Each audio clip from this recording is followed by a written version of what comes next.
Здравейте, банда! В днешното видео ще сглобяваме един велосипед на Look Road, модел L20. Моделът е много интересен, с 1500 вата заден мотор, така че гледайте цялото видео. А междувременно да ви покажа и магазинът. Имаме богат избор от аксесуари, там имаме каски, някои сглобени моделчета тук. Адресът е улица Доктор Христо Аджаров номер 6. Заповядайте, имаме всичко за велосипеди и за електрически тротинетки. А сега да видим какво има вътре в кутията. Кашонът е с удобни дръжки, за да можете да го премествате лесно.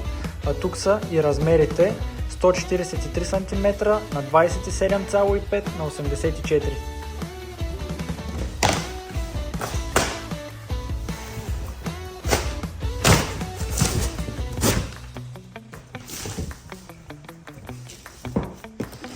Вътре има кафяво кашонче, най-вероятно тук са нещата за сглобяване.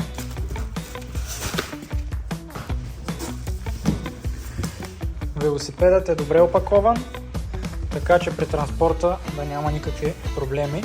А сега отваряме и кутията, за да видим какво има вътре. Вътре в кашончето откриваме педали, както при всеки велосипед, ключове за сглобяване, болта за предната капла, комплект с инструменти, тапички за гайките, още ключове и голям фар, който ще монтираме отпред. А това тук най-вероятно е зарядното устройство. 54,6 волта, 3 ампера. От тук виждам, че имаме подарък чантичка за телефон и за други аксесуари. Това тук е предния калник и е време да изкараме звера от кашона. Първа стъпка, махаме всички опашки.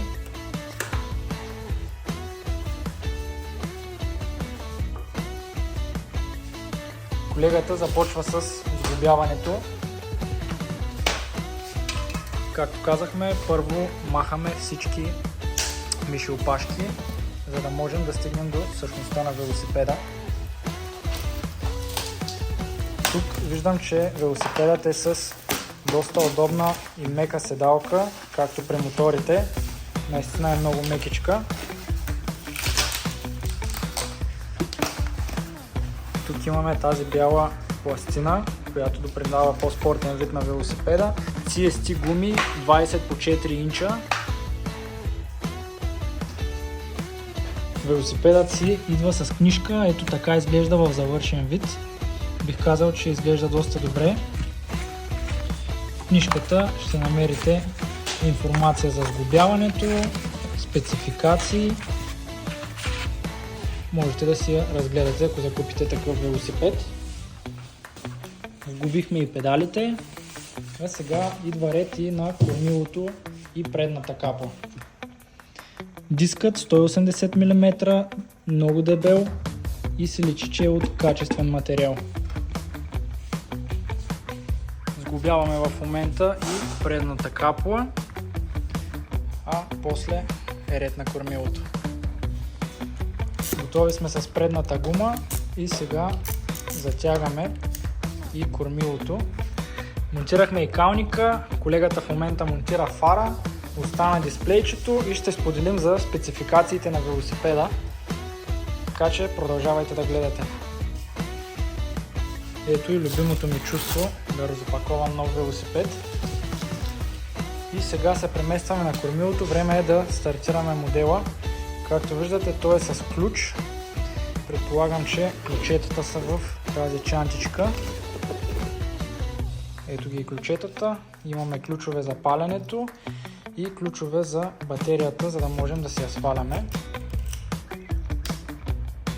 Включваме от тук и трябва да включим и дисплея от лявата страна от бутона им.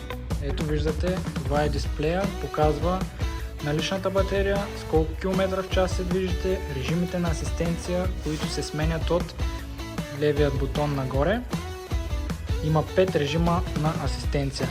Тук показва общия километраж, откакто е закупено колелото. Тук имаме поставка за телефон, контролерчето, за което говорихме, което командва дисплея. Имаме си бутон за фара, който е брутален. Виждате колко е голям. И клаксон, естествено. Доста силен клаксон. Тук имаме подарък чантичка. Можете да си слагате отново телефона, ако не искате да е тук. Вътре има място за портфел и други аксесуари. Отзад имаме габарит с стоп, който се активира при натискане на спирачките. Впрочем, спирачките са много масивни. Виждате какво е контейнерчето за маслото. Бих казал, доста сериозен велосипед, а и на визия изглежда много добре. Батерията сваляема, ето от тук можете да се го зареждате. Тук се вкарва буксата на зарядното. Тук си имаме индикатор, който показва колко батерия имаме в момента. Веригата си върви доста мазно и имаме 7 механични скорости на Shimano.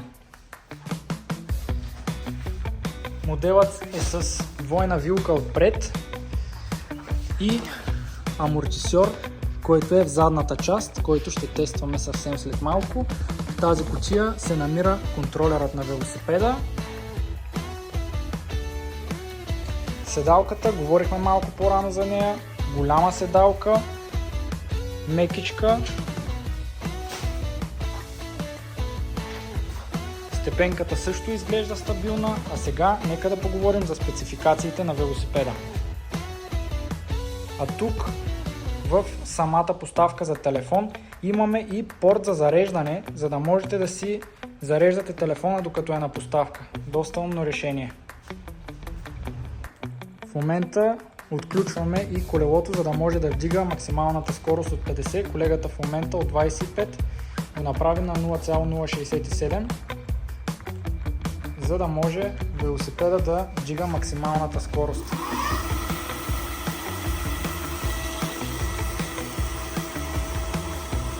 Задният амортисьор справя се доста добре, мекичък е,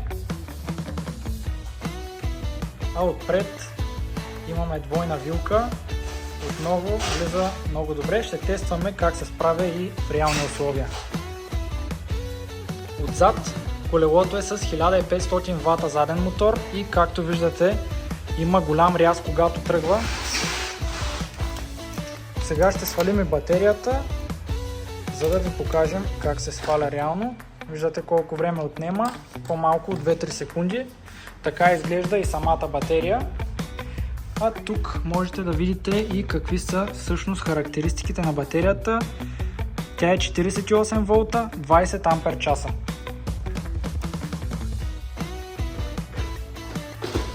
Слагането също отнема само няколко секунди. Заключваме с ключ, за да не може никой да ви открадне батерията. Да видим колко вдига на първа скорост, когато велосипедът е отключен. Вдига 18 км в час, на втора вдига 27, на трета вдига 34,9, на четвърта 44 и на пета скорост развива 50 км в час, като в момента не е на пълна батерия. Ако се напълни, по характеристики дават да развие до 55 км в час. Но отново това ще бъде тествано на пътя. С тази батерия 48 волта, 20 ампер часа дават да измине до 130 км пробег. Велосипедът е с ръчка за газ, можете да използвате и педалирането, можете да го карате и като обикновен велосипед. Колелото тежи 39 кг, гумите са на CST, бих казал качествени гуми са използвали за направата на велосипеда. Размер 20 по 4, напомпат се до 2 бара, това пише на самата гума. Фара наистина е впечатляващ, виждате колко е голям, нямам търпение да го пробваме и през нощта. Общо взето, доста добри първи впечатления за велосипеда. Абонирайте се за канала, Харесайте това видео, защото следващото ще направим реален тест на този велосипед и ще видите как се представя по офроуд терени, по градски пътища и ще дадем повече информация относно него. Ще се видим в следващото видео.